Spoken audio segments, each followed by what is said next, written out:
breakup, unrequited love, loss, grief, heartbreak can come to any of us, regardless of faith or background. In fact, it's part of the human experience. And while our feelings of anguish may seem all-consuming, studies show that emotional pain activates the same regions in the brain as physical pain, particularly the anterior cingulate cortex. So yes, heartbreak can feel like a real wound.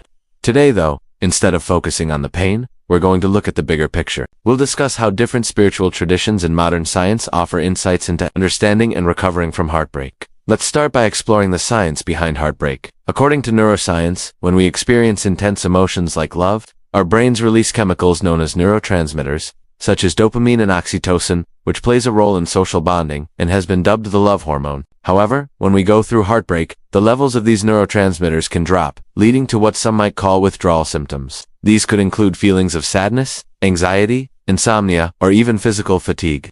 But the good news is that the brain is plastic, meaning it can heal, rewire, and grow stronger over time. This process is influenced by our mindset, coping mechanisms, and lifestyle choices. By practicing mindfulness, engaging in regular physical activity, and adopting a balanced diet, we can support our brain's natural healing process and pave the way for emotional recovery. With that said, let's dive into the timeless wisdom of the Bhagavad Gita, in Chapter 2, Verse 47. The Gita says, "You have a right to perform your prescribed duties, but you are not entitled to the fruits of your actions." What does this mean? Well, imagine you're planting a seed. You take care of it, water it, and nurture it, but you don't control whether it sprouts or how it grows. Similarly, in life, we should perform our actions, which in the context of relationships means treating others with love and respect, but without being overly attached to the outcome. The Gita also talks about equanimity, as mentioned in Chapter 2 verse 48, where it says, "Be steadfast in yoga, O Arjuna, perform your duty and abandon attachment to success or failure." This encourages us to stay committed to our values and responsibilities, even when we face challenges or setbacks. It's a call to maintain a steady resolve while letting go of the need to control everything around us. In essence, the Gita teaches us that while we should strive to nurture our relationships, we shouldn't get too attached to their outcomes, as that can lead to unnecessary suffering. Instead, we should focus on self-mastery, living according to our purpose, and fulfilling our dharma or righteous duty. Moving on to the Quran, Surah Al-Baqarah verse 286 says, "Allah does not burden a soul beyond that it can bear." This verse reassures us that the pain we experience, including that of heartbreak, is never more than we can handle. It's a reminder that we are strong and capable of overcoming challenges. Furthermore, Surah Ashar, verses 5-6 say, "Verily, with hardship comes ease. Indeed, with hardship comes ease. So when you are done with one task, turn to another." And indeed, human beings are always tested. These verses highlight that difficulties in life, including heartbreak, are temporary.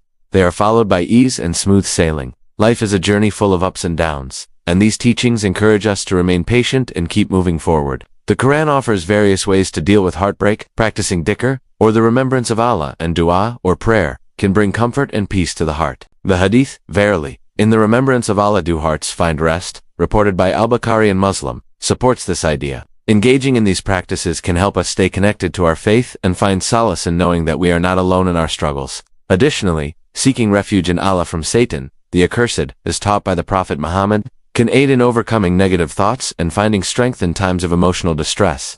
Now let's turn to the Bible for its perspective on heartbreak. In Psalm 34 verse 18, the psalmist writes, "The Lord is close to the brokenhearted and saves the crushed in spirit." This verse assures us that God is near to those who are hurting, offering solace and comfort in times of great emotional distress. It reminds us that we can turn to God for support and find strength in His presence.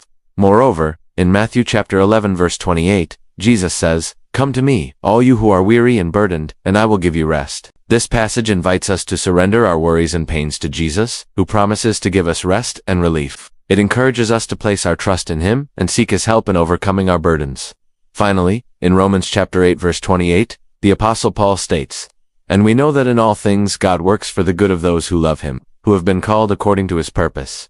This verse offers the profound truth that God has a plan for our lives, and even in the midst of heartbreak, He is working for our ultimate good. It encourages us to trust in God's goodness and believe that our current experiences are part of His greater plan for our lives. Now that we've explored the insights from the Bhagavad Gita, the Quran, the Bible, and neuroscience, let's reflect on the common threads and key takeaways from these diverse perspectives. The Bhagavad Gita teaches us to detach from outcomes, emphasizing that while we should care for our relationships, we shouldn't be overly attached to their outcomes, as this can lead to suffering. The Quran reminds us to trust in divine wisdom, practice patience, and remember that hardships are temporary. The Bible assures us that God is close to the brokenhearted, and that He offers solace and strength in times of trouble. Neuroscience shows us that heartbreak affects the brain in real ways, but also that it is a testament to the brain's ability to heal and adapt over time with self-care and reflection. When viewed together, these wisdoms paint a comprehensive picture of dealing with heartbreak. They teach us that heartbreak is not a punishment, but a catalyst for transformation, growth, and resilience. While the pain is real, these teachings guide us towards healing, wisdom, and a deeper connection with ourselves and the divine. In conclusion, heartbreak, whether due to a breakup, unrequited love, or loss, is an experience that many of us go through. It can feel like a deep wound, affecting our emotions, relationships, and overall well-being. But how we respond to and recover from heartbreak can shape our journey towards healing and personal growth. We learned today that the root cause of our suffering often lies in our attachment to specific outcomes and the fear of letting go. Detaching from these fears allows us to embrace the present moment and find peace within ourselves. The ancient texts and modern science offer valuable guidance. The Bhagavad Gita reminds us of our interconnectedness with everything and the importance of fulfilling our duties without attachment. The Quran teaches patience, trust in God's plan, and the power of prayer and remembrance. The Bible encourages reliance on a higher power for comfort, healing, and strength. And neuroscience sheds light on the physiological aspects of heartbreak and the brain's capacity for healing. By integrating these teachings into our lives, we can navigate the challenges of heartbreak with greater resilience. Remember that you are not alone in this journey. Reach out to friends, family, or professionals for support. Allow yourself time to grieve, but also take active steps towards healing, such as engaging in mindfulness practices, seeking spiritual solace, expressing your emotions through journaling or art, or immersing yourself in hobbies and activities that bring you joy. As you do this, keep in mind that the pain of heartbreak will evolve into a source of strength and wisdom, shaping you into a more compassionate, understanding, and resilient individual.